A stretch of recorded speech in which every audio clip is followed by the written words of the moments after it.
Celtics Game 5.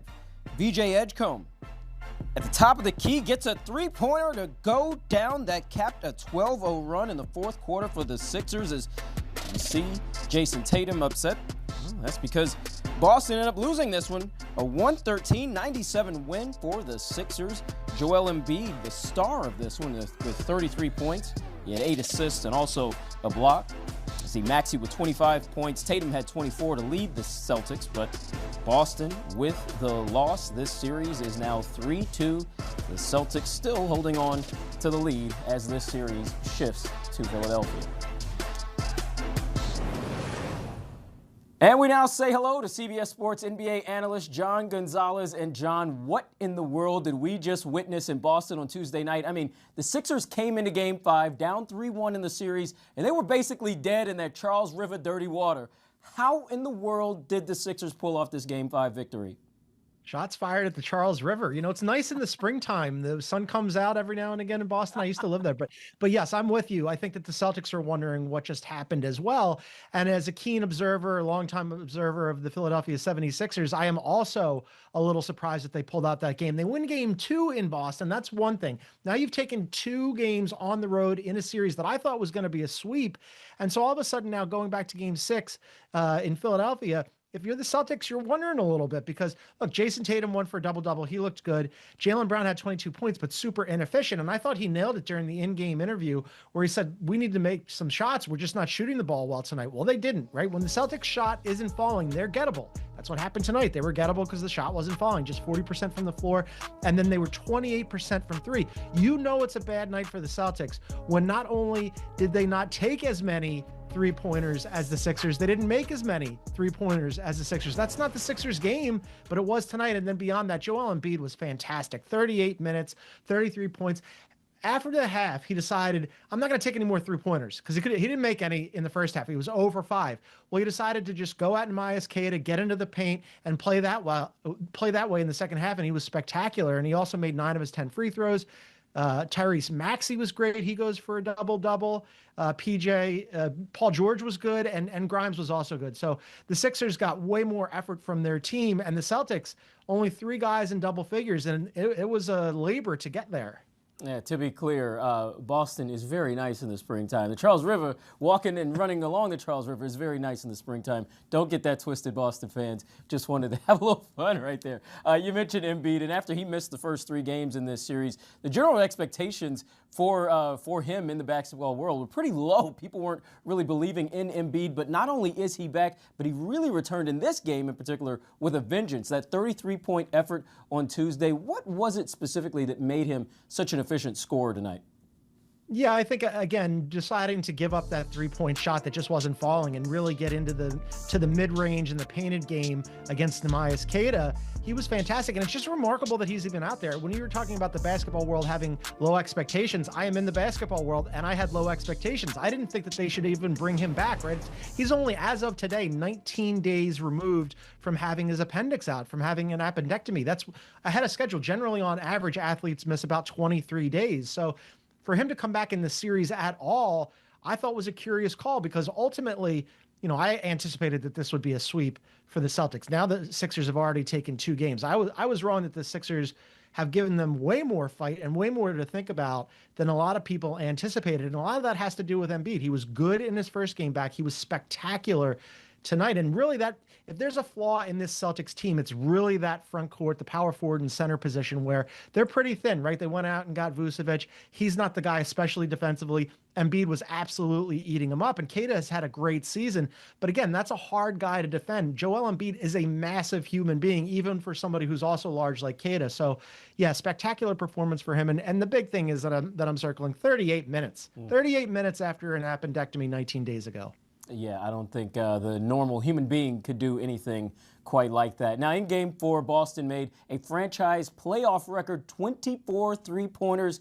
We fast forward to Game 5, and you mentioned that the three-point balance was kind of out of whack in this one. The C's had just 11 made threes on a really poor shooting night overall for them. What else went wrong for Boston here in Game 5?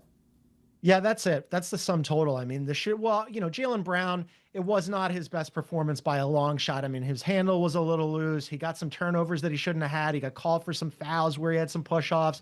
Jaylen Brown has had a spectacular season. He's going to make All NBA. Some people have him as a top 5 MVP candidate. I have him just outside of that. But really a spectacular season, but a bad game for him. But really it comes down to the Celtics not making shots. They're a better shooting team than the Sixers, but they weren't tonight, right? Just 40% from the floor.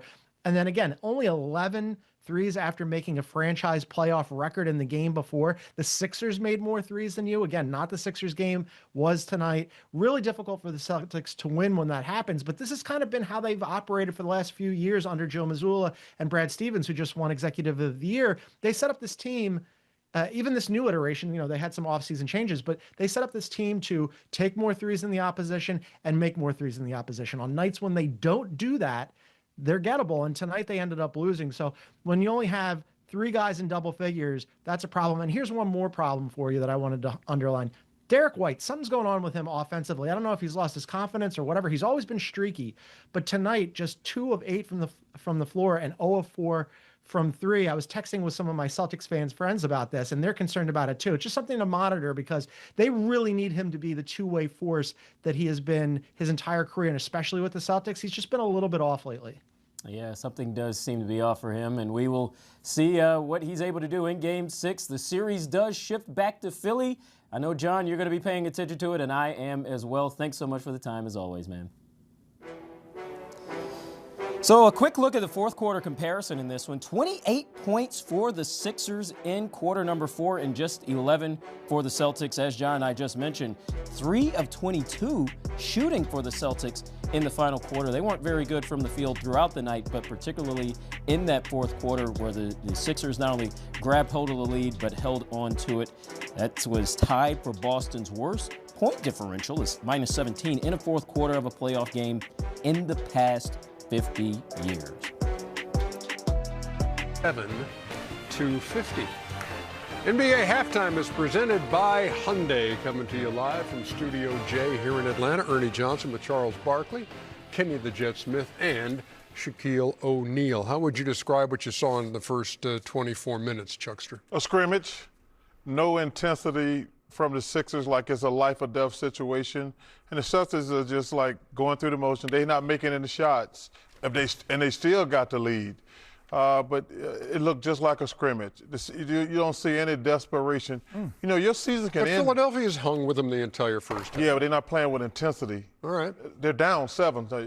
Well, they were down 2 late in the half. Yeah, but when they're down 7 at half, when you're in a desperation, when you're going to lose, your season's going to be over, you can't play from behind, especially when the Celtics are shooting as bad as they're shooting. And that's the thing I know. This was just like a scrimmage to me. Big difference between the first and second quarters as we look at the epic moment brought to you by Hyundai.